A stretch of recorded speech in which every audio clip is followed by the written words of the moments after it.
아멘. 할렐루야. 그렇습니다. 주님이 부활하셔서 오늘도 우리 예배 가운데 함께 하여 주시고 말씀으로 성령으로 만나 주시고 은혜를 베풀어 주실 줄로 믿습니다. 할렐루야. 오늘 처음 나오신 분들 주님의 이름으로 환영하고 축복합니다.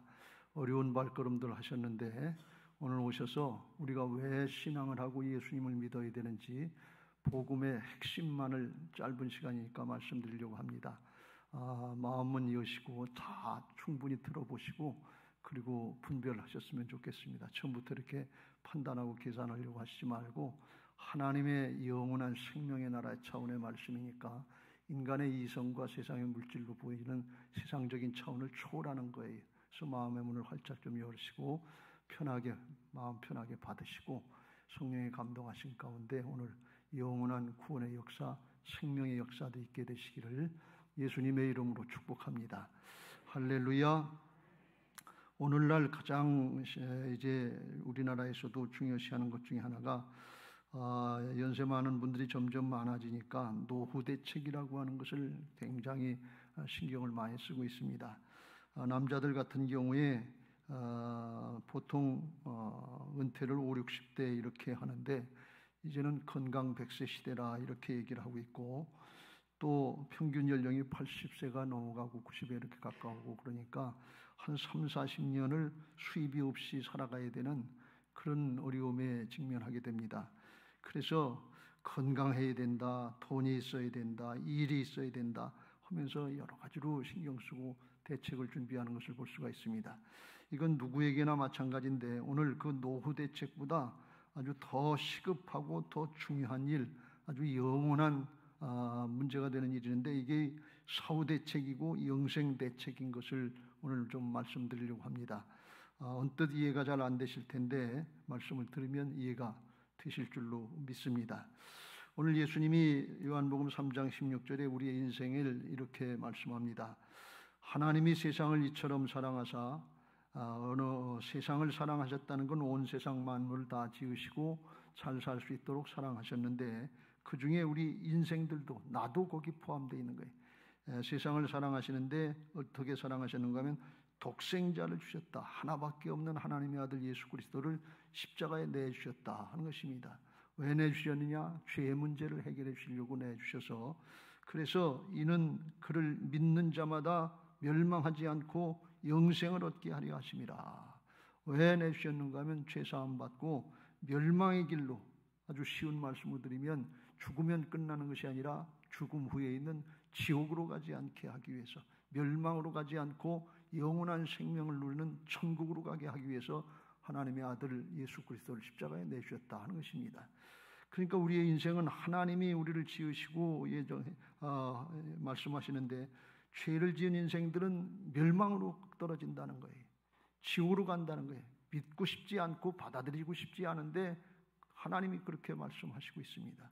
멸망으로 떨어지게 하고 이제 영원한 생명을 누리게 하시기 위해서 복음을 허락하셨는데 오늘 이 복음을 잘 받아들이시고 노후대책 정도가 아니라 아주 영원한 생명을 누리는 노후대책은 3, 40년이지만 영원한 것은 뭐 비교할 수가 없습니다. 이 영원 대책이 잘 이루어지게 되시길 주님의 이름으로 축원합니다. 요한복음 10장 10절에 이렇게 예수님이 말씀하십니다. 같이 좀 읽겠습니다. 시작. 도둑이 오는 것은 도둑질하고 죽이고 멸망시키려는 것뿐이요 내가 온 것은 양으로 생명을 얻게 하고 더 풍성히 얻게 하려는 것이라. 그랬어요. 도둑은 영적으로 도둑은 뭔가 하면 세상신 사탄인데 하나님 예수님을 못 믿게 하고 지옥으로 자기가 지옥 갈 인생인데 지옥으로 끌고 가려고 하는 악한 영의 세력이 있는데 이걸 도둑이라고 그래요. 그래서 도둑질하고 사람의 마음을 도둑질하고 인생을 도둑질하고 못 믿게 하고 죽이고 죽고 그리고 지옥으로 멸망으로 떨어지게 하는 그런 존재가 영적인 존재가 있다는 거예요.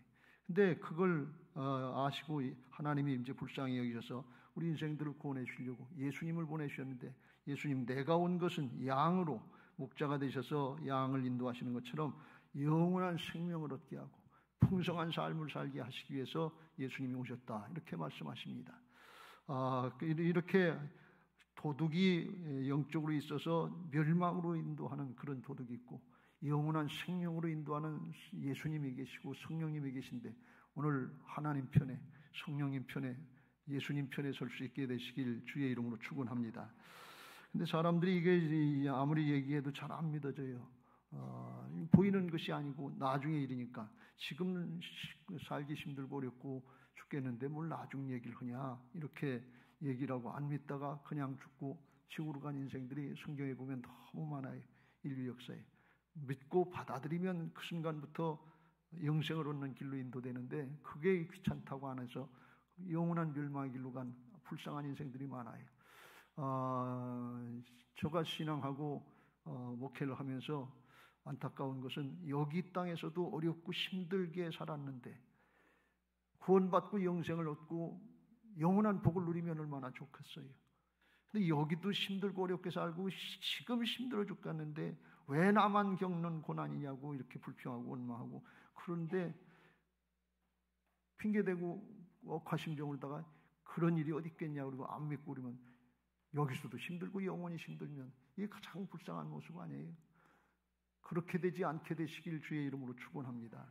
힘들지만 어렵지만 진리의 말씀이라니까 하나님의 아들을 내주시면서까지 구원의 길을 인도하셨다니까 믿어보자 그리고 받아들여보자 그리고 받아들이면 영생을 얻고 여기서 잠깐 힘든 것 같은데 영원한 하나님 나라의 생명과 상급과 면류관이 있게 되는 것을 믿으시기 바랍니다. 오늘 그걸 좀 전해드리려고 그래요. 사람들은 착각하고 있어요. 그런 게 어디 있냐 그리고 잘 안 믿으려고 하고 이 세상이 다인 것으로 생각해. 이 세상 죽으면 끝이지 뭐 다른 게 있어. 그리고서 힘들고 어려우면 그냥 부부싸움 하다가도 찔러 죽이기도 하고 나가서 못 살겠다 그러고 자살하기도 하고 그런단 말이죠. 죽으면 끝이라는 거예요. 아니에요. 근데 죽으면 끝이 아니라 천국과 지옥이 있다니까요. 그러니까 속는 거예요. 그거는. 그렇게 살면 안 돼요. 힘들어도 어려워도 예수님 믿고 영생으로 가는 길로 가시길 주의 이름으로 축원합니다. 할렐루야. 세상에 잘 먹고 잘 사는 거 여기 땅에서 누리는 게 좋지. 그러고서 성공하고 출세하고 부귀영화 누리고 그게 다지 뭐 나중 얘기할 거 뭐 있냐. 그런데 성경에 보면 그렇게 잘 산 부자가 지옥 같고 가난하고 힘들게 사는 거지가 천국 같다는 그런 말씀이 있어요. 하나님을 믿느냐 안 믿느냐 거기 달려 있는 거예요. 성경의 베드로전서 1장 24절 25절에 세상의 것을 이렇게 표현합니다. 같이 읽겠습니다. 시작. 그러므로 모든 육체는 풀과 같고 그 모든 영광은 풀의 꽃과 같으니 풀은 마르고 꽃은 떨어지되 25절 오직 주의 말씀은 세세토록 있도다 하였으니 너희에게 전한 복음이 이 말씀이라. 세상 부귀영화 권세 좋은 것 같은데 그런데 풀은 마르고 꽃은 떨어진단 말이에요. 얼마 있다 보면 지나가잖아요. 여기도 연세 많으신 분들 많은데 인생 잠깐 지나가잖아요. 지나가는 거예요. 근데 영원한 게 있는 거예요. 그걸 붙잡으시라고 그걸 누리시라고 예수님이 하나님의 아들 하나밖에 없는 아들을 십자가의 죄값으로 내주신 줄로 믿습니다. 할렐루야. 오늘 이게 받아들여지시길 주의 이름으로 축원합니다. 이걸 인정해야 그래야 노후 대책이 아닌 영생 대책을 할 수 있단 말이지. 그렇지 않으면 이거 안 받아. 에이 그런 게 어디 있어. 그러면 노후 대책만 하고서 나중에 하고 어느 날 하나님이 부르시는데 이게 천국인지 지옥인지 알 수 없고 당하는 그런 경우가 많단 말이지. 오늘 그 마음문 열고 받아들이시고 영원한 생명의 대책, 영생 대책을 마련하시길 주의 이름으로 축원합니다. 그러면 언뜻 여러분들이 생각하시기에 내세 천국과 지옥이 반드시 있는데 이게 있느냐 그것부터 의심이 된단 말이죠. 저희들이 복음을 전하다 보면 연세 많으신 분들이 많은데 어르신들이 그런 얘기 진짜 천국이 있어요? 진짜 영생이 있어요? 나 그거 믿게 해주면 예수 믿겠어요? 교회 나가겠어요? 그래요. 근데 그게 안 믿어진다는 거예요. 근데 나와서 말씀 들으면 믿어지는 은혜가 있는 것을 믿으시기 바랍니다. 믿음은 들음에서 나고 들음은 그리스도의 말씀으로 말미암느니라. 할렐루야. 나오셔서 들어보면 아시는데 안 나오시는 거예요. 안 들어보고 육신의 생각과 지식만 가지고 판단하니까 영원한 생명의 나라의 진리가 안 믿어지는 거예요. 안 들었으니까. 오늘 복음을 마음은 활짝 열고 들으시면 믿어지는 은혜가 있게 하실 줄로 믿습니다. 할렐루야. 여기 우리 사람들은 태어날 때부터 태생적인 죄인으로 태어난 거예요.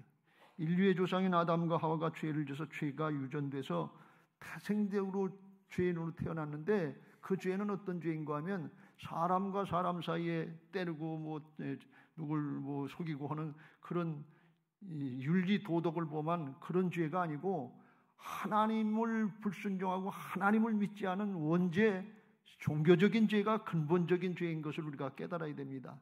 왜 그런가 하면 하나님이 온 우주 만물 사람을 창조하실 때 자기 마음대로 자기 뜻대로 살려고 만들어 놓게 하시고, 하나님의 말씀을 따라서 하나님이 살게 하는 방법을 따라서 아주 복되게 영생을 누리도록 살게 하셨는데, 그런데 하나님의 말씀을 믿지 않고 불순종해서 자기 마음대로 사는 거, 이게 하나님께 지은 죄다, 그런 말씀이.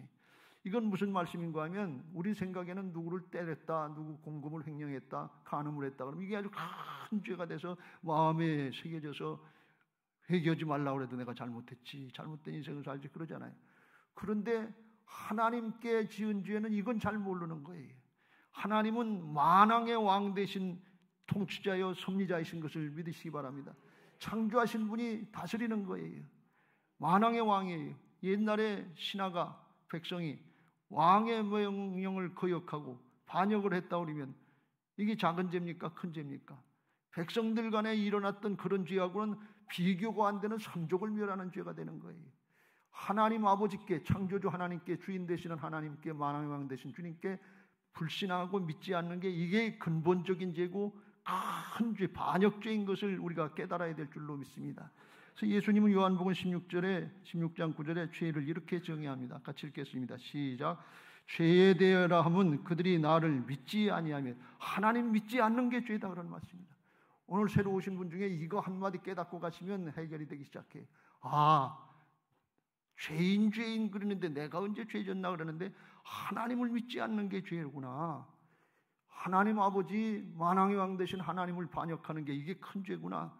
그걸 깨달아야 될 줄로 믿습니다. 할렐루야.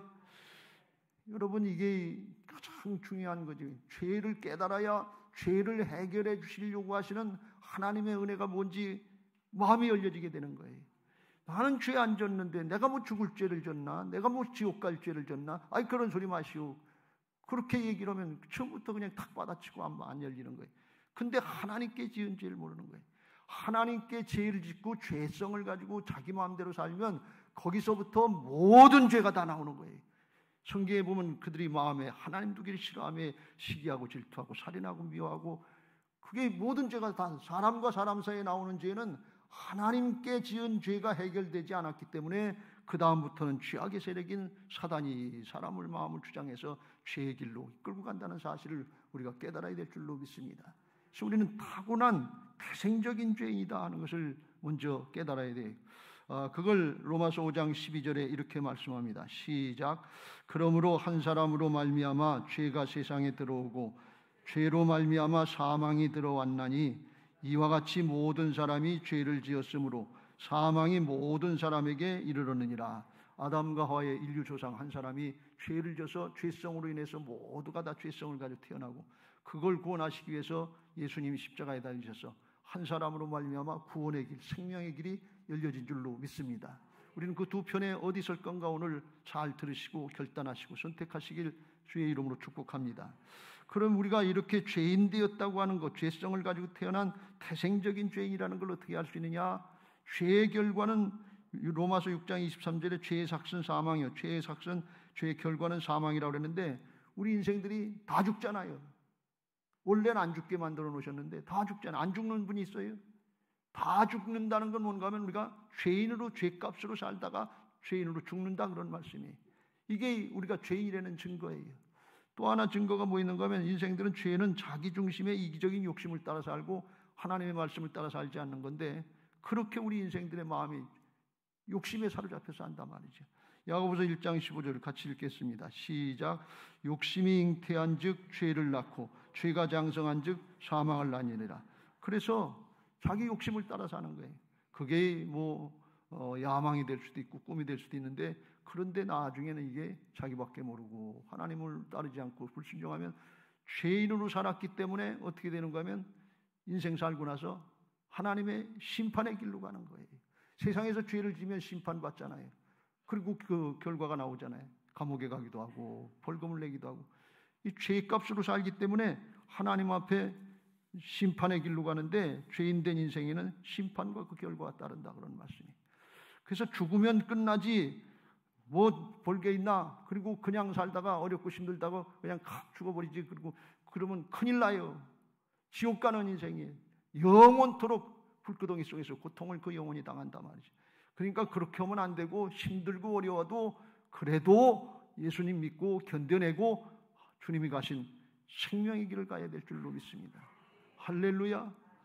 그게 복음이에요. 히브리서 9장 27절에 이렇게 말씀합니다. 한 번 죽는 것은 사람에게 정해진 것이요 그 위에는 심판이 있으리니.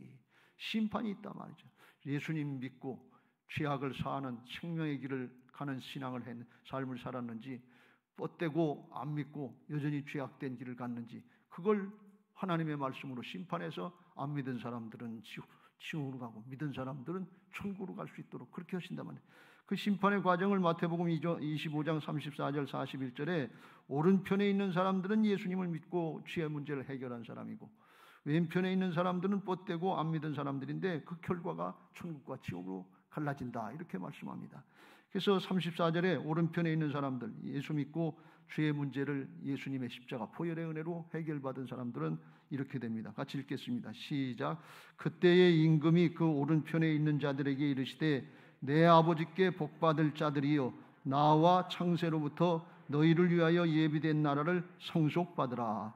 어떻게 예수 믿었는 줄 아냐? 내 아버지께서 복받을 자들이, 하나님을 믿으면 하나님의 자녀로 영원한 생명으로 거듭나는 은혜가 있어서 하나님의 자녀가 되는 거예요. 그리고 하나님은 아버지가 되니까 하나님 아버지고 하나님의 아들, 딸들이 되니까 관계가 열려지는 거예요. 그러면 축복의 문이 열려지는 줄로 믿습니다. 부모가 자식을 위해서 헌신하고 책임져 주는데 그 잘나서 똑똑해서 성공해서 그래서만 해주는 거 아니에요. 부모 자식 간의 관계니까 해주는 거예요. 하나님이 아버지가 되시고 우리가 하나님의 아들, 딸들이 되면 부모 자식 간의 관계니까 책임져 주시는 것을 믿으시기 바랍니다. 어디까지? 영원토록 책임져 주신단 말이죠. 근데 이걸 안 믿으면 관계가 안 되니까, 거듭나지 못하고 하나님의 자녀가 안 됐으니까 책임을 못 주시는 거예요. 그래서 어떻게 되느냐? 41절 안 믿으면 시작. 왼편에 있는 자들에게 이르시되 저주를 받은 자들아 나를 떠나 마귀와 그의 사자들을 위하여 예비된 영원한 불에 들어가라. 지옥이 실제로 있다는 거예요. 이걸 예수님만 아시는 거예요. 왜? 하늘로부터 오신 분이기 때문에. 세상에 종교가 많으니까 아무 종교 하나 믿고 편안하게 그렇게 선을 행하면서 살면 되지 이렇게들 생각하는데 아니에요. 구원받을 길은 예수님밖에 없어요. 왜? 천국으로부터 오셔서 하나님 나라의 영원한 걸 아시니까 그걸 확실하게 깨우쳐주고 믿게 하실 분은 예수님밖에 없는 거예요. 그래서 예수님 믿어야 되는 것을 믿으시기 바랍니다. 타 종교를 비판하는 게 아니라 이게 진리이기 때문에 그런 거예요. 마음문 열고 받으시길 주의 이름으로 축원합니다. 할렐루야. 죄를 지면 세상에서도 심판받고 감옥에 가잖아요. 죄 문제가 해결이 안 되면 만왕의 왕 되신 하나님을 반역한 죄, 하나님의 아들 예수 그리스도를 십자가에 못 박게 한 죄, 그걸 해결받지 못하면 영원한 감옥인 지옥으로 가게 된다 그런 말씀이에요. 근데 원래 그 지옥은 하나님 못 믿고 불신하고 하나님을 거역하게 하는 마귀의 세력, 악한 영의 세력이 가야 될 자리인데 사람들이 마귀 뒤를 따라간 거예요. 그 마귀 뒤를 쫄쫄쫄쫄 따라가다 보니까 어디로 가는 거예요? 지옥으로 가는 거지요. 예수님 믿고 복음을 따라서 말씀을 따라서 쫄쫄쫄 따라가면 어디로 가요? 천국으로 가지요. 쫄쫄쫄쫄 따라가는 게 아니라 뚜벅뚜벅 잘 따라가시길 주의 이름으로 축원합니다. 어려움이 있지만 내 생각 다르지만 하나님의 아들을 내주신 이 큰 사랑을 깨닫고 따라갈 때 나를 따르라 그랬습니다. 그러면 영원한 천국으로 영생으로 인도받게 될 줄로 믿습니다. 오늘도 그런 은혜가 있게 되시길 주의 이름으로 축원합니다. 그게 하나님이 죄악으로부터 구원받게 하신 복음의 길, 생명의 길인 줄로 믿습니다. 하나님이 세상을 이처럼 사랑하사 독생자를 주셨으니 이는 그를 믿는 자마다 멸망하지 않고 영생을 얻게 하려 하심이라. 하나님이 마련해 준 방법이 어떤 방법이냐? 이게 조금 어렵게 표현하면 로마서 3장 23절에 이렇게 말씀합니다. 같이 좀 읽겠습니다. 23절 모든 사람이 죄를 범하였음에 하나님의 영광에 이르지 못하다니 죄를 지면 천국에 이르지 못한다. 영생에 이르지 못하고 영원한 복락을 누리지 못한다 말이죠. 그래서 24절 시작 그리스도 예수 안에 있는 속량으로 말미암아 하나님의 은혜로 값없이 의롭다 하심을 얻은 자 되었느니라. 사람은 죄인은 스스로 자기 죄를 해결할 수가 없어요. 하나님의 아들 예수 그리스도께서 죄 없는 예수님만이 우리의 죄를 대신해서 죽으시고 죄값을 대신해 주실 수 있는 것을 믿으시기 바랍니다. 나는 좋은 일하고 착한 일하고 죽었다고 해도 사람은 죽으면 그냥 자기 죄값으로 자기가 죽은 거지 누구를 구원해 줄 수가 없어요. 육신의 몸은 조금 살려줄 수 있는지 모르지만 영혼의 죄, 하나님께 지은 죄 그건 모르잖아요. 그러니까 자기도 당하고 다른 사람도 당하는 거예요. 그래서 하나님께서 예수님을 십자가에 달리게 하셔서 그 보혈의 능력으로 화목제물이 되게 되셔서 우리를 구원해 주신 것입니다. 25절 그걸 말씀합니다. 시작 이 예수를 하나님의 그 피로써 믿음으로써 말미암는 화목제물로 세우셨으니 이는 하나님께서 길이 참으시는 중에 전에 지은 죄를 간과하심으로 자기의 의로우심을 나타내려 하심이니 그랬어요. 하나님이 예수님을 화목제물 되게 하셨다는 뜻은 하나님과 사람 사이가 우리는 모르지만 반역죄인들 아니에요. 원수 같은 관계 아니에요. 근데 그걸 화목하게 하셨단 말이에요. 예수님이 죄를 담당해 주시니까 죄가 없어지니까 관계가 열려지고 하나님은 아버지가 되시고 우리는 자녀가 되는 화목한 관계로 열려진 것을 믿으시기 바랍니다. 이 관계가 열리면 축복의 통로가 열려지는 거예요. 영생도 열려지고 하나님의 은혜와 공급도 열려지고 평강도 열려지는 거예요. 그런데 그걸 받아들이지 않으면 믿음으로 받아들이지 않으면 죄악으로 막혀 있어서 막힌 심령들은 왠지 모르게 불안해요. 세상을 살면서 불안하고 두렵고 떨리고 그런단 말이에요. 이게 어디서부터 온 거냐면 죄악으로부터 오는 거예요. 근데 하나님 아버지가 날 지켜주시는 아버지가 되시지 하고 이게 믿음이 되면 예수 그리스도 안에서 은혜와 평강이 있는 것을 믿으시기 바랍니다. 그게 달라요. 믿는 사람들은 믿는 구석이 있어요. 세상에 비빌 언덕이 있어야 된다고 그러는데 하나님을 믿는 믿음이 생기면 은혜와 평강이 임하는 것을 믿으시기 바랍니다. 문제가 어려워서 삶이 어려워서가 아니에요. 영생이 보장되어 있고 하나님이 나와 함께 하시는 게 믿어지면 우리의 영혼은 그게 믿어져서 성령이 함께 하시는 은혜 가운데 은혜와 평강을 누리게 되시는 것을 믿으시기 바랍니다. 아들을 내주시는데 왜 아들을 내주셨다 그런 말씀이에요. 하나밖에 없는 아들을 어떻게 내줄 수 있겠어요? 그것도 죄인을 대신해서 죽는 죄값으로 십자가에 찢기고 상하게 내주시는 그 사랑이 하나님의 큰 사랑인 것을 믿으시기 바랍니다. 그걸 로마서 5장 8절에 이렇게 말씀합니다. 우리가 아직 죄인 되었을 때 반역죄인 원수 되었을 때 그리스도께서 우리를 위하여 죽으심으로 하나님께서 우리에 대한 자기의 사랑을 확증하셨느니라. 아들을 내주시기까지 아들을 죽이시기까지 우리를 그렇게 사랑하셨단 말이에요. 누구를 사랑하는데 그렇게 사랑해 보신 분이 있습니까? 자식을 죽음에 내몰아가면서까지 사랑해 주신 그런 사랑 해보신 분 있어요? 혹시 자식을 위해서 나는 생명을 내줘도 아깝지 않다. 그런 부모님들은 혹가다 있어요. 그런데 가만히 생각해보면 자식을 위해서도 내 생명 내주는 게 맞는가? 그것도 주저하고 망설일 때가 많은데 원수를 위해서 어떻게 아들을 내주시냐 말이죠. 옛날에 그런 얘기가 있어요. 옛날에 아주 목사님 두 분이 목회를 잘 하셨는데 어렵고 힘들 때 그런데 한 목사님은 아들이 5이었고 한 목사님은 아들이 없고 딸만 있었대요. 오늘날은 뭐 아들이든 딸이든 상관없지만 옛날에는 아들이 있어야 대를 잇는다고 그랬잖아요. 그 아들이 없는 딸만 있는 목사님이 일고마하게 이게 걱정이 되니까 여보게 내가 부탁이 하나 있는데 내 부탁 좀 들어줘. 그랬더니 이게 뭐야 네 부탁이라면 내가 자네 부탁이라면 들어줄게. 그랬더니 그 자네 아들이 5이니까 아들 하나만 나한테 양자로 주게. 우리 집안에 대를 이어야 될 거 아닌가. 그러니까 이 목사님이 자네라면 내가 줄 수 있지. 그리고서 어렵지 않게 대답을 하고 집에 와서 가만히 생각해보니 이게 쉬운 일이 아니에요. 저녁에 이렇게 5놈이 쭉 둘러서 자는데 그 머리를 보면서 생각하는 게 첫째를 줄까 생각하면 첫째는 장손인데 대를 이어야 되는데 어떻게 주냐 말이지. 첫째는 안 되겠다. 둘째를 생각하면 요건 제일 똑똑해요. 공부도 잘해요. 이 가문을 빛낼 것 같단 말이지. 그러니까 이것도 안 되겠네. 그럼 셋째를 생각해 보니까 셋째는 그중 잘생긴 거예요. 키도 커요. 요 가운데 손가락 키도 크잖아요. 잘나고 키가 큰데 이걸 어떻게 줘?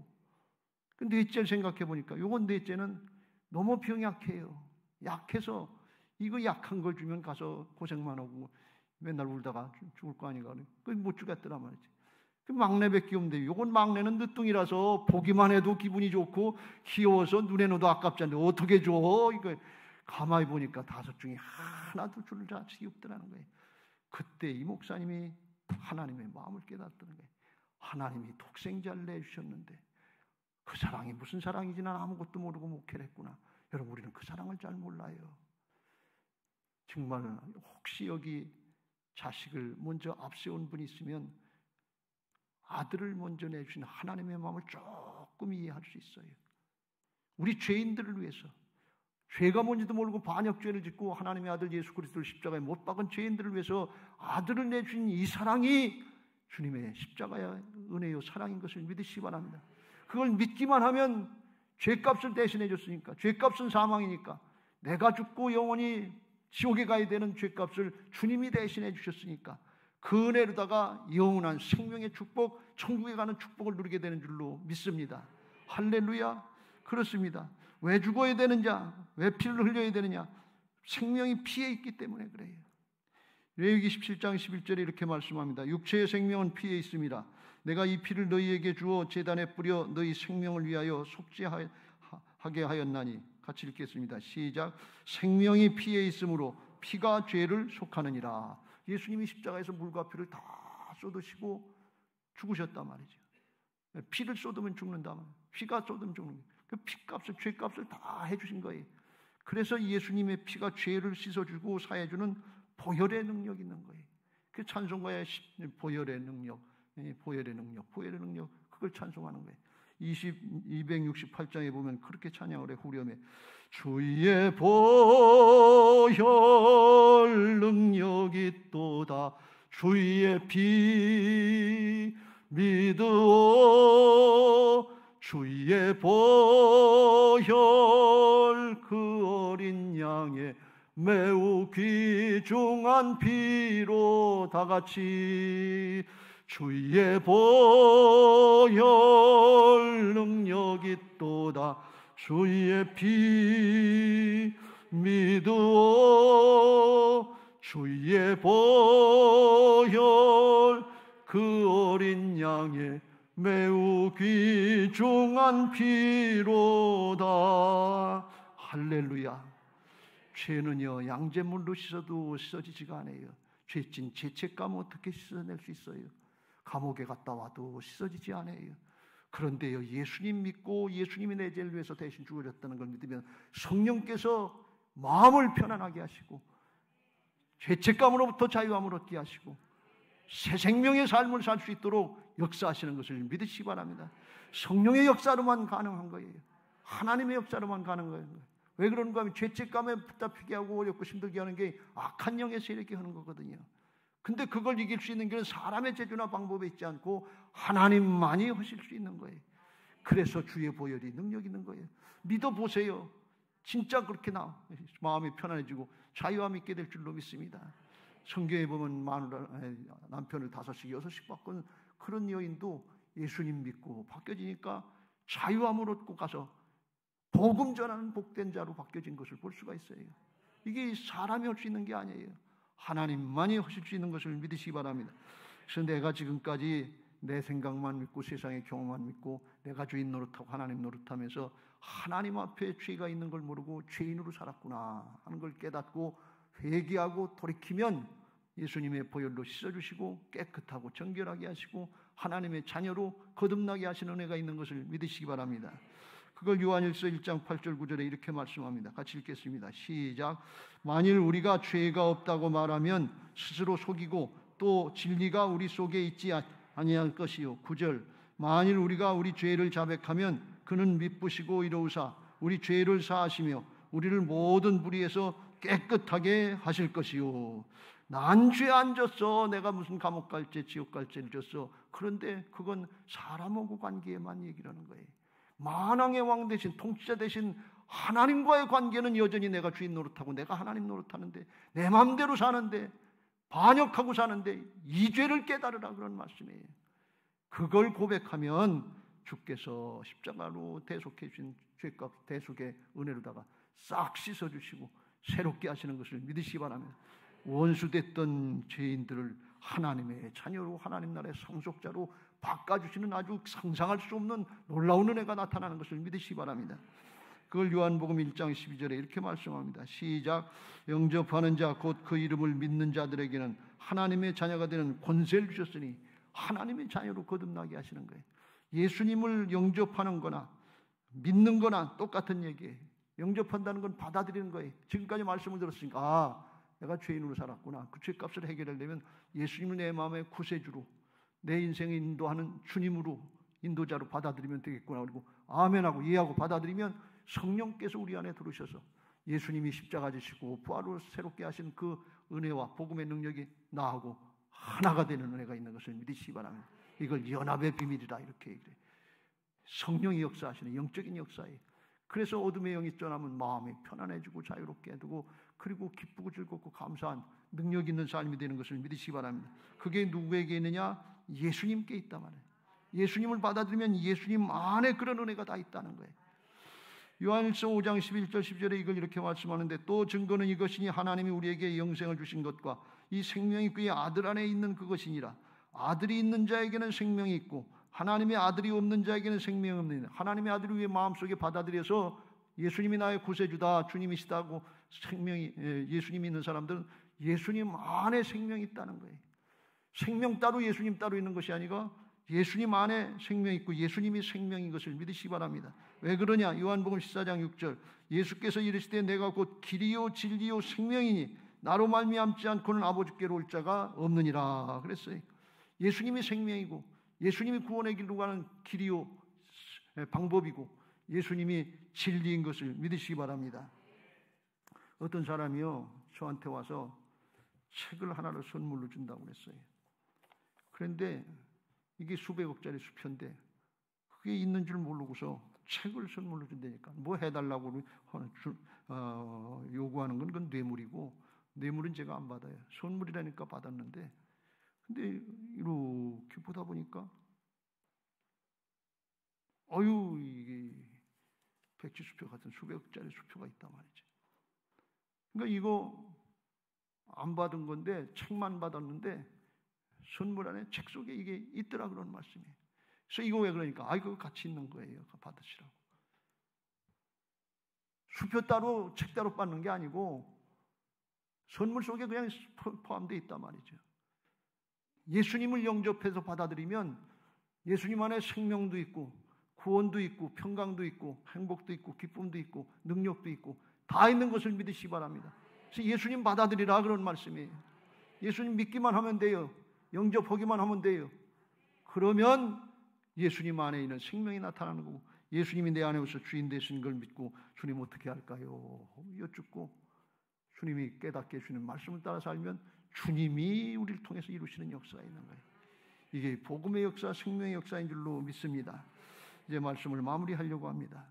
여러분 이걸 깨닫고 하나님 앞에 오늘 어렵게 나오셨는데 주신 기회를 잘 붙잡으시길 주의 이름으로 축원합니다.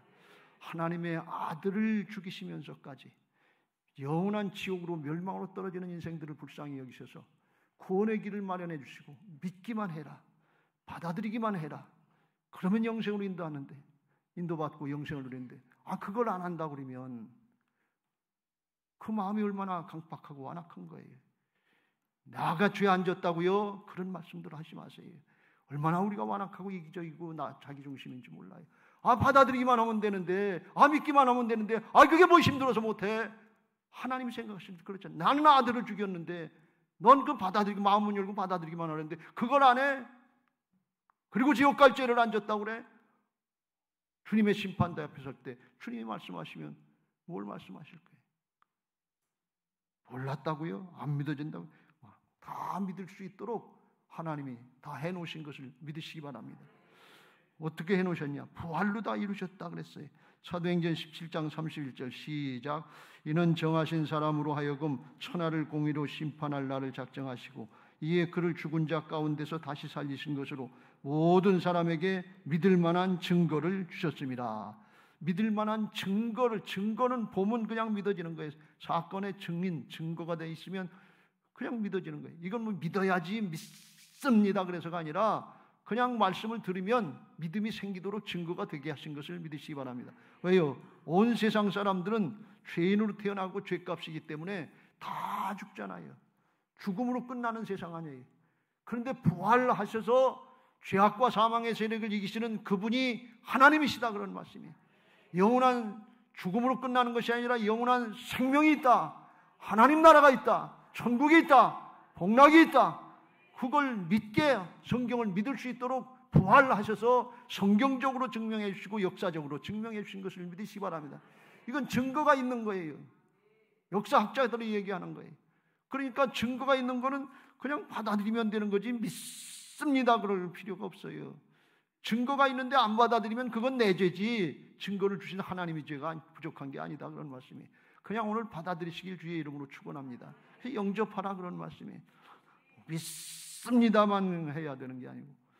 그래서 이 영생을 얻게 하는데 이 영생은 지금까지 얘기 여러분 들으셨는데 영생 다 죽는데 무슨 영생이라고 그래. 그 영생이 어떤 영생이냐? 요한복음 11장 25절 26절 같이 읽겠습니다. 시작. 예수께서 이르시되 나는 부활이요 생명이니 나를 믿는 자는 죽어도 살겠고 무릇 살아서 나를 믿는 자는 영원히 죽지 아니하리니 이것을 내가 믿느냐. 살아서 믿는 자는 영원히 죽지 아니하리니. 근데 죽잖아요 우리가 다. 이게 뭔가 하면 육신의 몸은 흙으로 만드셨기 때문에 죽으면 흙으로 가요. 매장하거나 화장하거나 다 흙의 성분으로 똑같이 돌아가요. 근데 하나님이 우리를 만드실 때 사람을 만드실 때 흙으로 만드시고 코에다가 생기를 불어넣으셨다. 생명을 불어넣어서 영이신 하나님과 통할 수 있는 영적인 존재, 영혼이 있는 존재로 만들어 주신 것을 믿으시기 바랍니다. 그래서 육신은 죽어서 흙으로 가지만 영혼은 죽지 않고 예수님을 믿고 죄악을 해결받았으면 천국으로 가고 그렇지 않으면 지옥으로 갈 수 있게 그렇게 됐다면 영혼이 불멸이라는 거예요. 영혼이 불멸이라는 것은 불신자들도 안 믿는 분들도 그건 알잖아요. 왜? 조상제사를 지내잖아요. 왜 조상제사를 지내냐? 우리 조상님이 잡숫지도 못하고 공중을 떠돌다가 그럴까 봐 기일 되면 1년에 한 번씩 잘 차려놓고 제사 지내잖아요. 근데 그런 일 없어요. 그건 귀신의 장난이고 죽으면 천국이냐 지옥이나 갈라지는 거고 하나님과 우리 천국과 지옥 사는 이 세상은 단절되어 있어요. 예수님을 믿어야만 천국으로 갈 수 있는 것을 믿으시기 바랍니다. 제사 잘 지내서 죽은 영혼 천국으로 가게 한다면 그러면 그냥 나중에 돌아가신 다음에 제사상 상다리가 부러지게 차려놓고 하시죠. 제사 지내다가 형제들 자식들이 싸우잖아요. 그런 일 없어요. 여기서 예수님을 믿어야 될 줄로 믿습니다. 영혼은 영혼 불멸인 것입니다. 그래서 죽어도 살겠고 하는 것은 영혼이 죽지 않으니까 하나님께로 간다 그런 말씀이에요. 죽은 나사로 사흘이나 됐는데 예수님은 그 무덤가에 가셔서 나사로야 나오너라 하시니까 배를 동인 채로 나왔다 그랬어요. 왜? 영혼이 살아있기 때문에 그래. 생명이 살아있으면 주님이 부르실 때 나오는 거예요. 주님 재림하실 때 우리도 신령한 몸을 입고 다 부활하게 될 줄로 믿습니다. 할렐루야.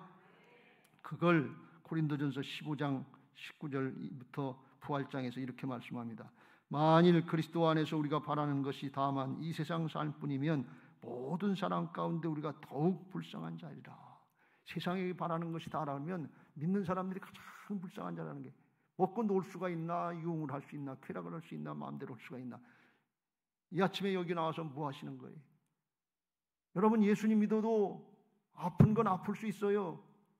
예수님 믿어도 자식이 대학 떨어질 수 있어요. 예수님 믿어도 취직이 안 될 수 있고 어렵게 살 수 있어요. 예수님 믿는다고 다 되는 거 아니에요. 그런데 영생이 있다는 말씀이에요. 왜 예수님을 주시느냐? 멸망의 길로 갈 수밖에 없는 존재들, 지옥으로 떨어질 수밖에 없는 존재들, 거기다가 뭘 돈을 주겠다, 명예를 주겠다, 권력을 주겠다, 좋은 대학을 주겠다, 그래 무슨 소용이 있어요? 멸망인데, 지옥인데 어디서 살려놓고 봐야지. 영생을 주는 게 복이지. 그래서 예수님을 주시겠다는 거예요. 부귀 영화 권세 그거 다 좋은데 생명부터 얻고 믿고 영생을 얻고 나서 부귀영화 권세지, 영생을 얻지 못했는데 무슨 부귀영화 권세예요? 물에 빠진 사람한테 가서 밥 먹어 그러면 소용이 있겠어요? 우선 살려내야지. 그래서 예수님 독생자를 주셨다는 사실을 믿고 나머지 복은 예수님 믿고 나서 예수님 안에 있으니까 아주 영원토록 누리시길 주의 이름으로 축원합니다. 그렇게 가는 길에 예수님이 첫 열매가 되셨다는 거예요. 길을 열어놓으셨다는 거예요. 20절, 그러나 이제 그리스도께서 죽은 자 가운데 다시 살아나사 잠자는 자들의 첫 열매가 되셨도다. 길을 열어놓기 때문에 우리 뒤를 따라가기만 하면 된다는 거예요. 가문의 신앙에 가문을 되고 이제 민가기도 되려면 누군가 하나는 그 가문에서 시작할 때 반드시 개척자로 어려움과 역경과 고통을 당한 그런 내력들이 다 있어요. 나라도 마찬가지고 교회도 마찬가지고 시작할 때는 힘들어요. 저희 가문에는 할머니가 그걸 하셨는데 두드려 맞고 강에 갇히고 어렵고 힘들어도 믿음 지키고 또 지키니까 할아버지도 회개하고 돌아오시고 그 자손들이 자손 중에 목사가 몇 명이고 장로가 수두룩하고 권사님 많고 4대 5대 이게 번성하게 됐단 말이죠. 누군가 하나 개척자가 있어야 돼요. 첫 열매가 있어야 돼요. 그거 주님이 십자가에서 열어놓으셨다는 말씀. 죄악으로 끝나는 세상이 아니다. 죽음으로 끝나는 세상이 아니다. 영생이 있다. 축복이 있다. 나만 따라와라. 팔로우 미 하면서 나를 따르라고 앞장서서 가신 거예요. 그 길을 우리는 믿음으로 따라가기만 하면 될 줄로 믿습니다. 그러면 영원한 생명을 얻게 될 줄로 믿습니다. 이제 마무리합니다. 여러분 주신 기회를 선용하고 영원한 구원부터 영원한 생명부터 얻게 되시길 주의 이름으로 축원합니다. 이거 하는데 다른 거 다 비교할 게 없어요. 하나님이 가장 중요하고 가장 시급한 일이니까 오늘 죽을지 내일 죽을지 다가 다 어떻게 될지 우리 인생의 장래는 아무도 몰라요. 그냥 이것부터 해결해 놓고 다른 거 하셔야지. 노후대책 하다가 영생대책 하후대책이 없으면 그냥 나중에 헛것이 되는 거예요. 그래서 성경은 이걸 천국의 대책을 이렇게 말씀합니다. 마태복음 13장 44절 같이 읽겠습니다. 시작. 천국은 마치 밭에 감추인 보화와 같으니 사람이 이를 발견한 후 숨겨두고 기뻐하며 돌아가서 자기의 소유를 다 팔아 그 밭을 사느니라. 시간도 팔고 돈도 팔고 노력도 팔고 힘든 것도 팔고 바꾸라 그런 말씀이에요. 왜 그래? 이게 가장 가치 있는 일이기 때문에, 가장 시급한 일이기 때문에. 제가 여러분에게 지금 공갈치는 거 아니에요. 이 진리니까. 천국은 마치 밭에 감춘 보화인데 보화가 밭에 있으니까 그 밭을 사기 위해서 기뻐하면서 바꾼다. 오늘 기뻐하면서 예수님 영접하시길 주의 이름으로 축원합니다. 그럼 아주 영원히 기쁘고 즐거운 하나님의 자녀들의 축복을 누리게 될 줄로 믿습니다. 짧은 영상 하나 보고 영접하는 기도를 드리겠습니다.